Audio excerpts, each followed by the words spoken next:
What's up guys, welcome to Wasted Space, and even though it's Random Fridays, we are back in Space Engineers, and that's because for a while I've wanted to do a little video kind of explaining some of the tips and tricks and some just little explanations about how certain things in Space Engineers works. Now this one is going to be focused on creative mode. I may well do a survival one in future, as I said, if people are sort of interested by that. Basically the first thing I'll do is explain some of the stuff that people don't necessarily know how to use within the UI itself. So if we go in here, this info screen here is incredibly useful, and all of these tick boxes here have different uses, and the two that people seem to not understand the most are these gravity range and sensor field ranges, because if I turn them on you can see that even though we've got a grav gen here and there's a sensor on the back of this block here, we can't see the ranges. And the bit that people forget is that, or don't know, is that in order to actually see the range of anything like that, you need to go in and turn it show on HUD, and there needs to be an antenna present. So if we turn both of these on, we will then be able to see the fields that are present for those two devices. So we have a long sensor field here in black, and then the gravity gen field there is in green. And it took me, for a long while, I did not know how to turn that on. My entire Trackmania track was built just by flying backwards and forwards and seeing where gravity ended. So that can be a really helpful one that some people don't know about. The next one I'll cover is Symmetry, because a lot of people don't really know how to use it and how to use it properly. So these two ships here may be familiar to people. I'm going to set up a Symmetry on both of them. So they don't currently have any Symmetry, as you can see when I mouse over there. And this one here is 5 blocks wide in both directions. So this is an uneven spread for the Symmetry, and it's very straightforward to do. Press M, and as you can see, that line there is straight down the middle of that center block. So I'm just going to click, and it'll go slightly more sort of slightly less transparent, slightly more opaque, and that means that that sort of plane is active. And if I was to right click now, it would deactivate that. So we turn that on. We are also going to press M, and we're going to find another plane. You can see here that this is going to do the cross plane for us.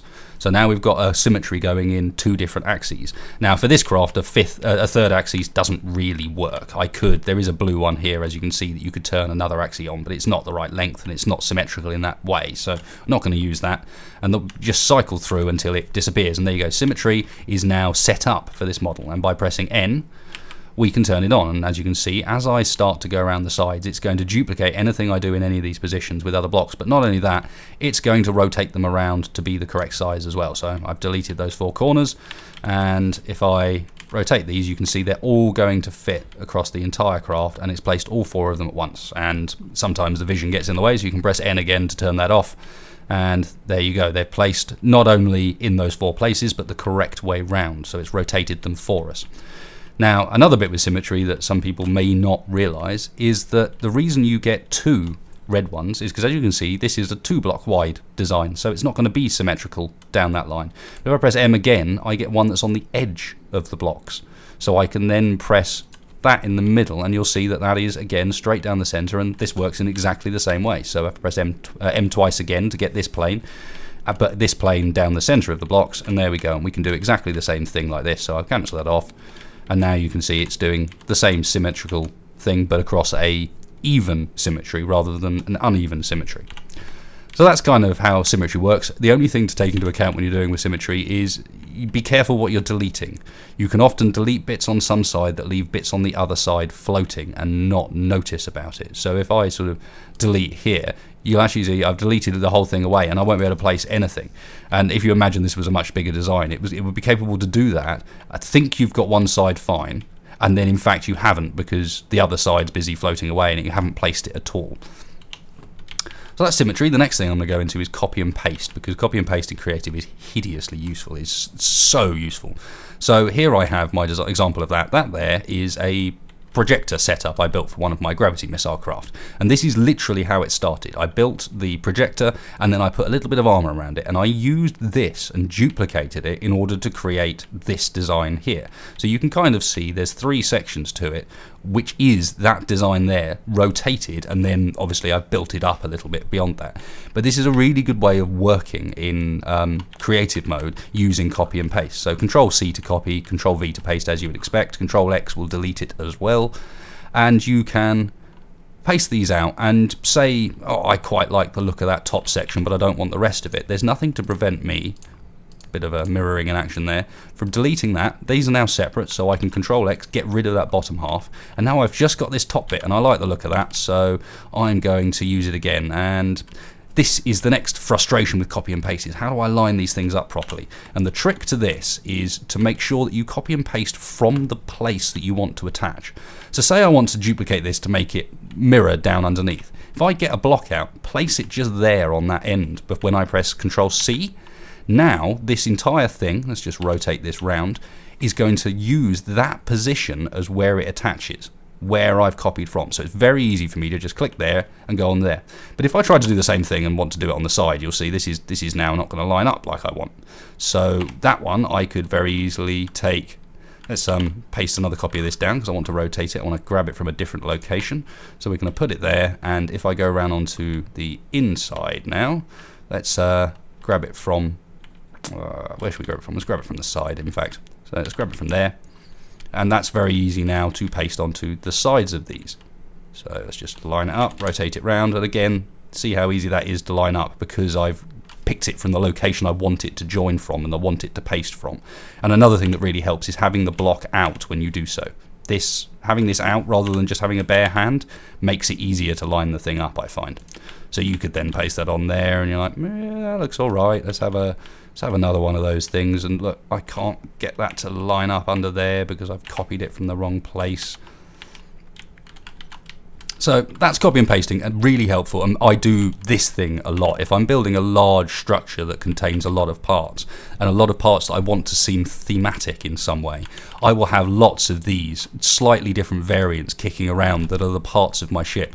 And hopefully I can cut across to some footage of working on the sort of changes to the next gen carrier recently, because that very much uses that whole technique of little bits being used to piece together the design, and I keep them floating around to make further work on the design even easier. So next up I will talk a little bit about, in fact just quickly over here before I forget it, this here is a very quick design example of how you can build a one-way conveyor system. So if you have this connector here, I'll just show you what's gone into there to make it, but literally we have a conveyor like that, we have a connector pointing that way, and then I have a collector pointing back into it. And if you set the connector to throw out, collect all and throw out, anything that gets put into this end of the cargo system is going to get put into this and then not be able to go back again. And so literally the cargo systems will be separate. If there was a cargo container on this end,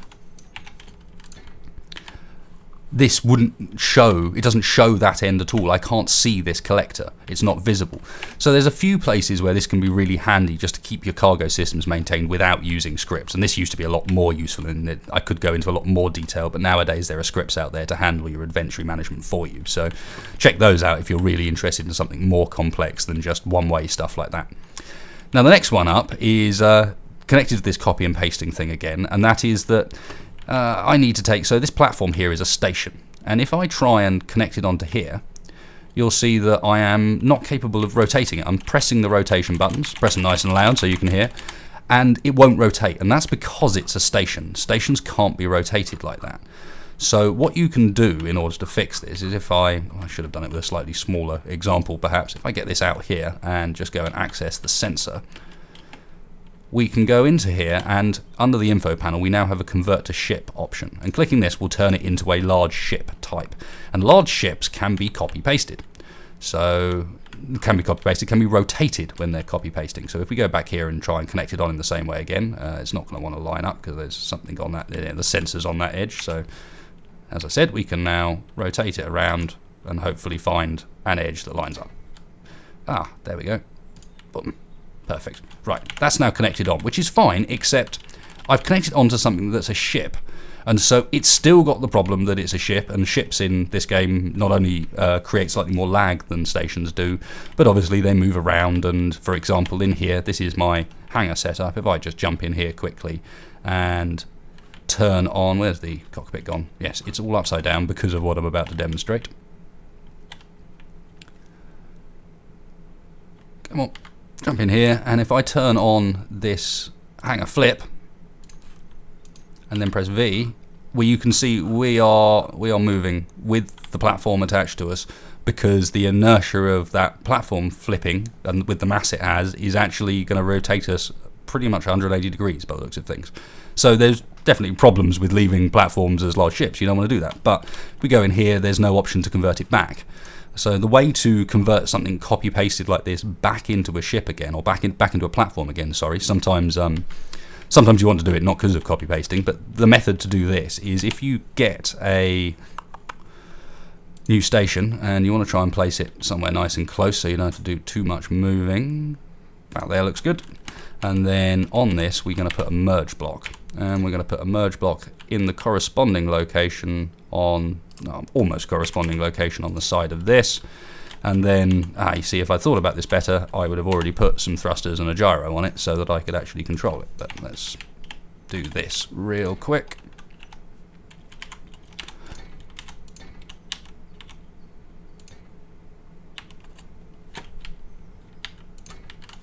Rough and ready, nothing pretty in the slightest about this, but so be it. Now we've got thrusters in all directions.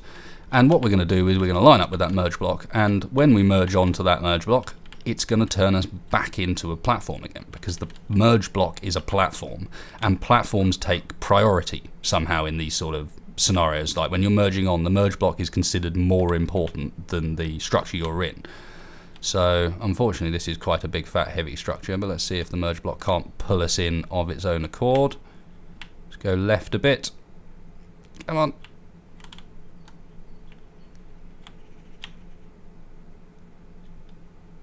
There we go. And it's broken something, unfortunately. I saw something snap with the movement. I have no idea what that was.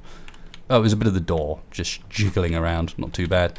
Either way, that's now. I can now go out here, delete everything that I've just made. Get rid of all of that. That's no longer needed. Same with all the thrusters. I won't bother going around. But this has now been converted, if I go back into here, into a platform. So it's got that convert to ship option, back option again. So the final thing, and this is slightly a repeat of stuff that I've done before, is I wanted to show people again, just in case they didn't see it in those other videos, how to do the merge block sort of grid connection for pistons, and how to do the twin rotor trick. So we'll start off with the twin rotor trick, and I've got a beam here that if I copy it, will not fit in this gap. No matter what I do, it's slightly too big in that gap, so I can't just attach it onto this rotor head. It's not going to fit. But what you can do is drop the rotor head off one end, paste your beam on, which now fits, and then go back to this end and find the rotor part. So it looks like this. It's at the end of the list. Drop it in there. So despite the fact that it was way in there, this doesn't have any collision, so it let me paste it anyway. And now I need a control panel. Thank you. And we just go in here and we find the rotor, and one of these two will have attach as an option. So we can click attach. At the moment it's not working, so what we need to probably do is increase the rotor displacement here, bring the other one back. This one's now tried to attach, and as I mentioned in the video, sometimes these don't line up right until you do a really weird thing, which is you paint them, and then sometimes, alright, in this case it's lined up and it's attached nicely. In the video, and hopefully I'll cut to a quick clip of that, when I painted it, it snapped into position and reset the model's position so that it all sat nicely. But these in here are now connected together, and you have the option of either turning one of them completely off and just having the braking torque 0 and controlling this one, so I can turn the velocity up like that, 5.104, or you can have this on, but it needs to be in reverse, so it needs to be minus 5.104 like that, so in exact reverse. Now I can turn this one on as well, and because they're flip side, they will both be doing the same thing. And so now nice and stable, turning nice and evenly with both rotors connected. And final one, which is the how to connect these 4 pistons, and using pistons in 4 are the best way of doing it. Definitely, it makes them much, much stronger, makes them not behave weird. How to connect these 4 pistons together in such a way that's going to work. And you notice they've all got welders on the end. This is because the first thing you need to do when you're doing this sort of thing is put on the top of the piston the thing you actually want on the top of the piston at the end of the equation. So many times I forget that, and I'm sure others have as well, and you come back and you're like, oh damn, I've connected it all together, but now I have to delete the bits that are connecting it together in order to put what I want on it. So in this case we're going to use pistons, and we're going to start off by ejecting all of these pistons except one of them. So we need 3 of them sticking out and 1 can be in. So these three reverse. And while they do that, we're going to build a merge block on the side of this one here. And the idea is we're going to create something where these actually hook up as the piston closes. So merge block on the bottom here, and you can see that that's going to close into that one there. So what I would normally do with these, I wouldn't try and connect them all at once. One at a time is definitely the way to do it, and then group things up, partly because it helps you group and partly because of sort of dangers when you try and do too much at once. But oh, here's a quick one. I need to work out which piston it is that I need, so I'm just going to show on HUD, and I can then go and have a look and see that the piston I want to reverse is piston 3. Often you have too many of these to use that trick and it gets too confusing, but it's worth remembering. And then if you're going through a long complex system, name it something, call it something different so you know what it does. So piston 3 I'm now going to reverse again, and its merge block is going to come into contact with this merge block. They're going to join together and it's going to create a grid between them.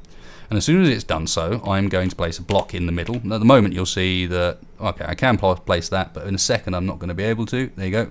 But now they have... No, I haven't. I built this wrong. Whoops. Okay, so didn't actually do the spacing quite right there. Bit of a mistake. I should have had this one block further forward like that. And then, as you can see, can't build that there. But with a quick reverse on the piston, not that one. Wow, how to spoil the end of a tutorial. So...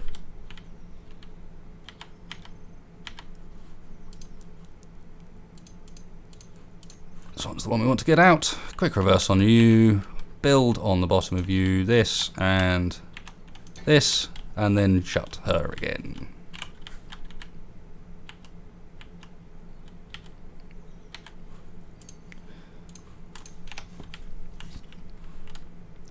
And this time when it closes up, they're going to merge together, and because I'm not trying to bend the entire thing sideways because I've actually done the spacing correctly, these will connect together and become a single grid. And by doing so, it'll enable me to put a block in this middle spot here where I couldn't before. Now I've done that, all of this can be deleted, and those are now connected together in a single grid ready for the next bit. And so you would continue. So same deal here, I would put, in fact this one I can do them both at the same time, nice and easy. I would put a merge block on the side there, another one on the side there, and then on these we need to do the same thing again, so they need to be one further forward. So we build on the top of this one and the bottom of this one.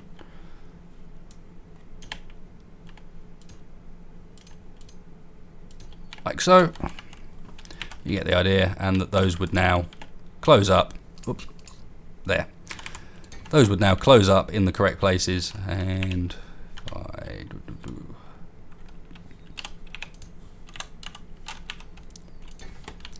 close up in the correct places to merge the whole thing together. So just to finish off, I will do so, and that will become one 4-piston grid, and then they're really, really strong. Oh, that's not how to do it. This is going to break itself.